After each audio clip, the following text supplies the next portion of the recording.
porte beaucoup de fruits. Tu veux que Dieu soit glorifié, produis pour le royaume. La production de fruits donne gloire à Dieu. Nous voulons que dans 2015, nous soyons une église active, une église productive, une église vivante. Une église vivante. Amen. Une église vivante. Amen. Alléluia. Oui, c'est pourquoi on aime voir le signe de la vie. Là où il y a la vie, il y a le bruit et il y a le mouvement. Et nous voulons être une église vivante.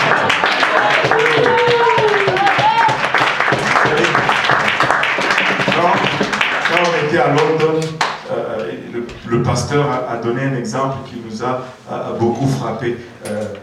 Nous aimons la vie, n'est-ce pas? Mais vous savez, la vie est faite des hauts et des bas.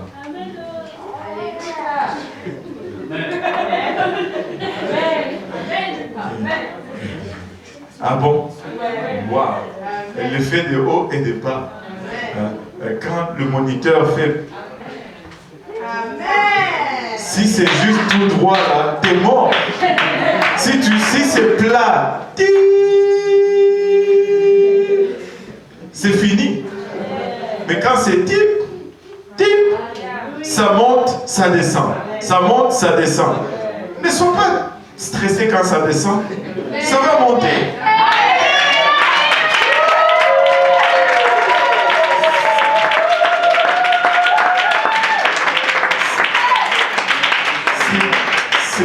C'est quand c'est plat. Qui aime la platitude ici?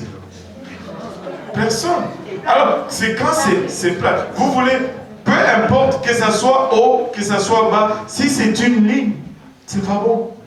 S'il n'y a pas de vie, il faut que ça fasse tip, pour que le médecin soit tranquille. Si ça fait tip, c'est la panique. On déconnecte tout. Bon, on cherche un sachet en plastique, on te met là-dedans. Et on pousse dans le frigo quelque part. Nous allons produire. Ce ne sont pas nous n'allons pas être découragés. Nous allons être une église vivante. C'est-à-dire, nous allons avoir des hauts, nous allons avoir des bas, mais nous allons produire beaucoup de fruits. Parce que c'est à cela que le Seigneur nous appelle. Alléluia. Quelqu'un va vous offenser. Alléluia. Peut-être c'est moi qui va vous offenser. C'est peut-être le frère Luc qui va vous offenser. Parce que nous sommes humains. Ça va être peut-être ton bas. Mais ne reste pas là. Demain, il va t'encourager. Demain, il va te relever. Amen.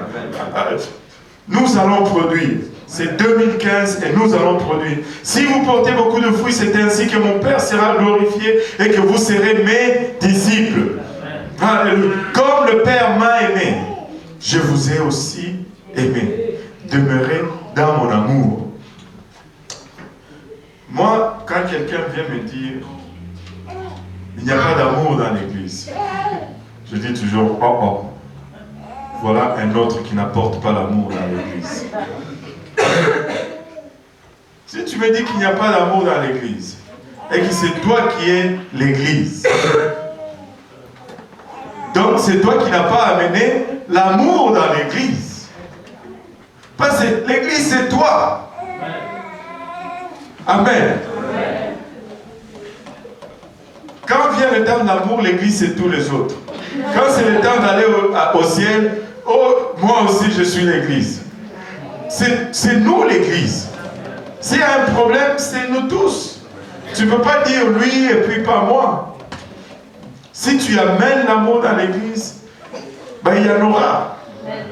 S'il n'y en a pas, c'est parce que quelqu'un n'a pas amené. C'est demander à tout le monde.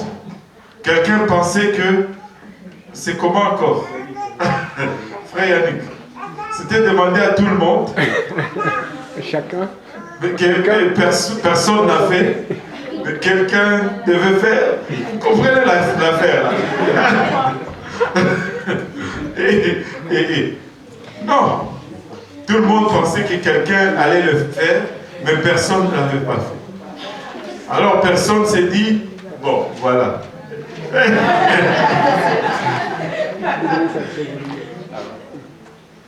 L'amour devait être amené dans l'église. On avait demandé à tout le monde d'amener l'amour dans l'église. Tout le monde pensait que quelqu'un allait l'amener. Mais chacun pouvait le faire. Mais en réalité, personne ne l'avait amené. Donc quelqu'un se fâche. Parce que tout le monde n'a pas amené l'amour dans l'église. Et tout le monde pensait que chacun allait le faire. Et personne ne s'est douté que quelqu'un allait amener l'amour. Et finalement, quelque chose comme ça.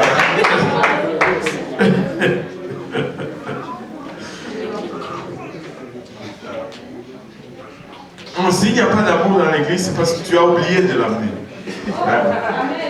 Juste amène-en et puis il va y en avoir. Amen. Si quelqu'un ne demeure... comme le Père m'a aimé, je vous ai aussi aimé, demeurez dans mon amour. Il dit, maintenant au verset 10, si vous gardez mes commandements, si vous gardez mes commandements, vous demeurez dans mon amour. Comment demeurer dans l'amour du Seigneur? C'est garder le commandement du Seigneur. De même que j'ai gardé les commandements de mon Père et que je demeure dans son amour. Écoute, si tu obéis à quelqu'un, il t'aime. Si tu obéis à quelqu'un, il t'aime. Je vous ai dit ces choses afin que ma joie soit en vous et que votre joie soit parfaite. Et il dit, c'est ici mon commandement. Aimez-vous les uns les autres comme je vous ai aimés. Écoutez, frères et sœurs, nous devons nous aimer. Le monde a tellement perverti le mot amour que même lorsqu'on aime quelqu'un, on a peur de le dire parce qu'on a peur que ça soit mal interprété. Et là, on devient renfermé sur nous-mêmes. Mais nous devons nous aimer les uns les autres. Dieu nous demande d'aimer même nos ennemis. Combien davantage nos frères et nos sœurs. C'est triste de nos jours que de voir je ne veux pas dire de voir les mésententes, mais c'est de voir comment on adresse les mésententes. Il n'y a pas de place pour cela dans la maison du Seigneur. Écoute, vous allez être en désaccord un jour quelque part avec quelqu'un. Vous ne me croyez pas, je vous l'ai dit. Même avec la personne que vous avez choisie, que moi je l'aime, celle-ci, oh, c'est mon amour, mon amour, mon amour, mon amour. Un jour, vous allez être en désaccord sur quelque chose. Amen. Amen. Des fois, moi et ma femme, nous sommes en désaccord. Même si ça ne paraît pas. Mais non. Amen.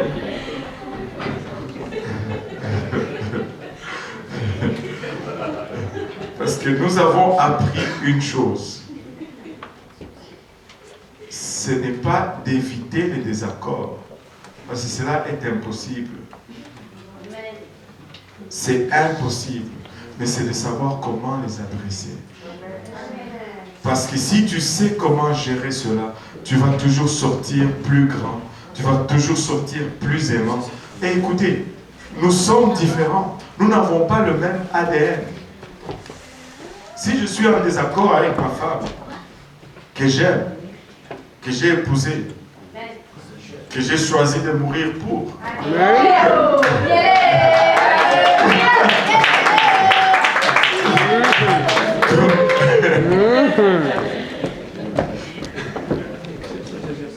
combien d'avantages avec quelqu'un d'autre que je n'ai pas épousé.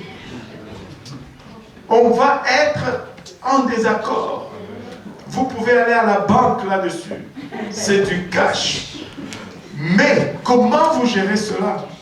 Un enfant de Dieu ne garde pas de rancœur dans son cœur. Un enfant de Dieu n'abrite pas la revanche, la vengeance, la haine. Un enfant de Dieu ne cherche pas toujours à avoir raison. Ah, moi j'ai raison, j'ai toujours raison. Jésus-Christ avait toujours raison, mais il s'est tu. Il n'a pas ouvert sa bouche. Il a été crucifié. Est-ce que il y avait une seule bonne raison?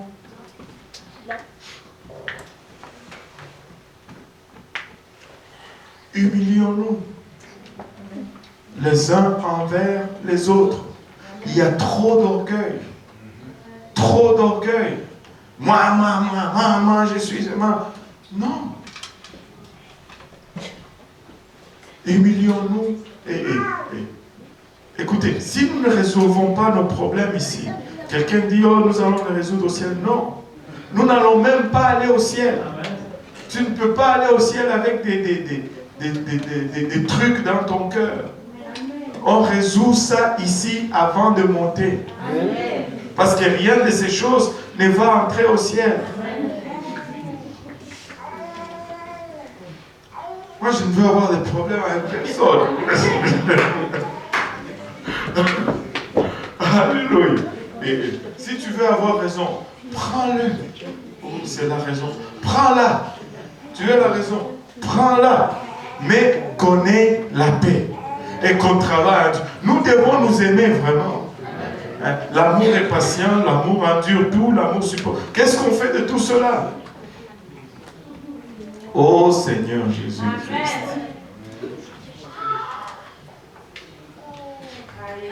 C'est ici mon commandement. Aimez-vous les uns les autres comme je vous ai aimé. Comment Christ nous a aimés? Il nous a tellement aimés que lorsque nous étions pécheurs, lorsque nous marchions contrairement à ce que lui est et à ce que lui promet, il est quand même allé jusqu'à la mort pour nous. Lorsque nous l'avons offensé, il est mort pour nous. Lorsque nous l'avons rejeté, il est mort pour nous. Lorsque nous l'avons ignoré et même maltraité, il est quand même mort pour nous. Même lorsque nous nous sommes repentis et que nous l'avons rejeté, il a renouvelé quand même sa miséricorde.